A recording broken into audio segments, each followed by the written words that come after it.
So hello everyone, I'd like to welcome you to the most exciting webinar ever named the Companies Miscellaneous Reporting Regulations 2018. We're in the Winckworth Sherwood office where I'm going to speak to Louise about some changes in employee reporting that impacts companies and how they report employee voice in the boardroom. But first off, Louise, would you like to introduce yourself? Yep, I'm an employment partner at Winckworth Sherwood. I act for UK businesses, advising them on their employment needs from everything really, ranging from drafting contracts of employment and policies and procedures to advising on HR queries and also helping them defend any tribunal litigation.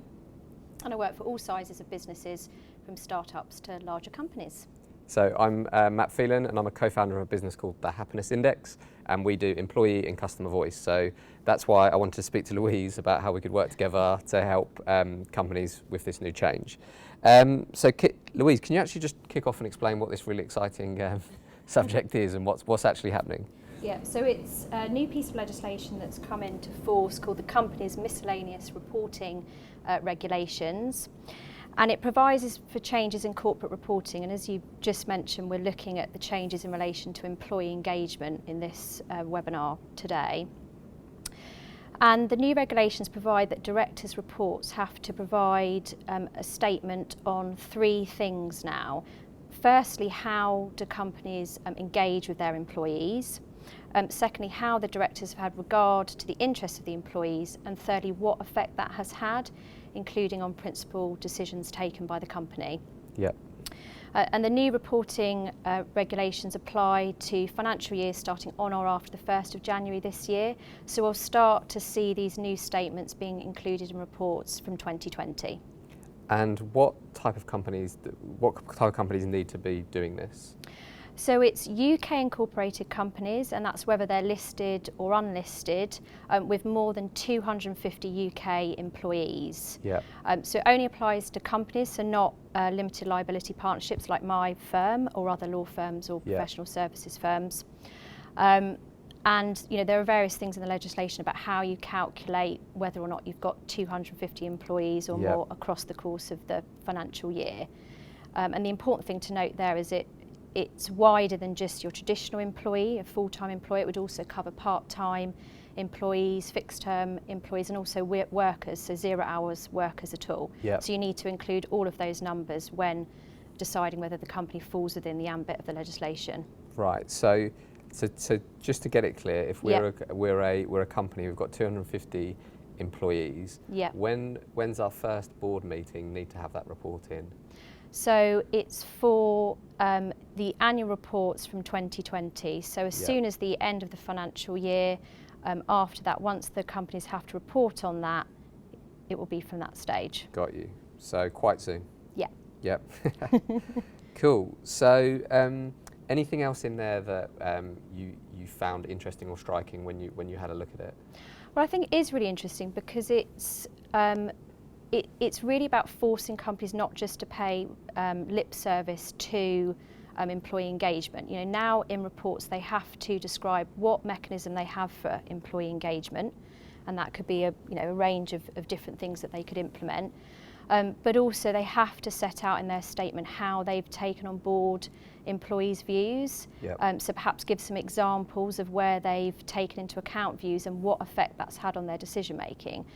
So for instance, if you've got a company perhaps that's looking at moving office, they would engage with the employees, have a two-way dialogue, and perhaps include a statement in their report that they've changed the office plan because the employees have said they want the setup in a different way.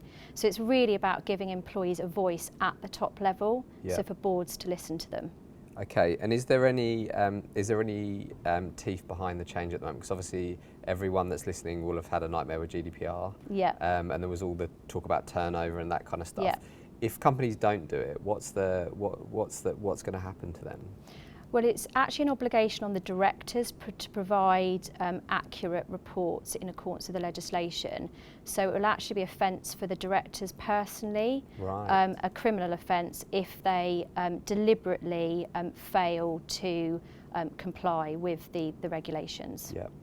Brilliant. Okay, so moving forward, we're going to start to talk about what we can do about it. Yes, exactly. And I think that's over to you at that stage as to what you think companies could be doing for having a mechanism in place for employee engagement. Yeah. So my first view on this is I think it's a really positive change. And my personal view, my non-company view is that I think companies should be doing this anyway. I don't think they should be doing it because of the legislation coming in. Yeah. I think true leaders listen to their team and they bring it into the board meeting anyway. Yeah. But let's park that for a side and talk about what we can do. And I've sort of broken it into 3 areas, which is what can we do to be compliant, to like make sure that, as you say, as an individual director, we don't break the law. Yeah. But I want to move it forward, a few steps forward, to see, we talk about like a thriving culture, about the steps you can take beyond that. And people often think, especially with things like GDPR, I think there's a lot of money associated to this. But again, I think these are basic things that you should be doing anyway. So the first thing to be compliant is technology. So I'd break that down into quantitative and qualitative listening of your employees. So the first thing is just taking employee voice surveys. So the Happiness Index do that, but we have lots of competitors that do that as well. Yeah. But also breaking that down into qualitative and quantitative. Now, historically, that's quite a big project for a company to do, but now with the technology that's available, companies can be set up and running those types of surveys within minutes and seconds, and especially companies where you get above 1,000 employees, where you get a lot of data, there's a lot of technology like artificial intelligence that can help dissect that information and pull it into a board report and, for example, give the board the top 5 things that they think that should be prioritised based on what the employees are saying.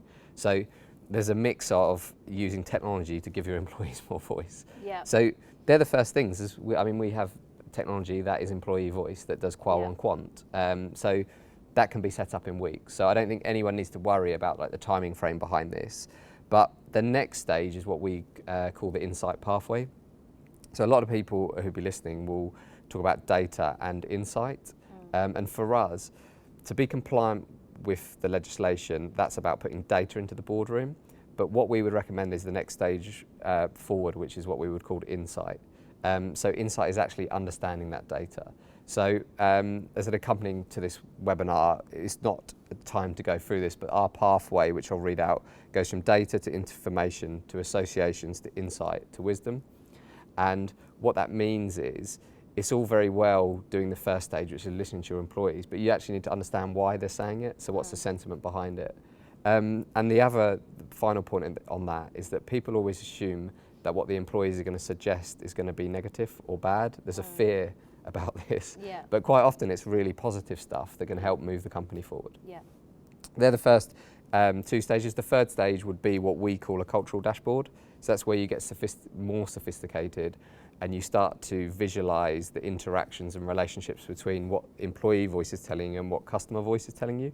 Because most people who haven't done this before, it tends to be the HR team look after employees and the marketing team look after customers. But there's a huge correlation between how you look after employees and how your customers feel, and therefore your profitability. So in my opinion, companies should use this to go to the third stage, which is understanding the importance of relationships, which law firms, you guys get that, you understand this. You understand that the future of your business depends on the relationships that your partners have with your customers. Yeah. So the way that you treat your partners is ultimately going to feed through into your customers.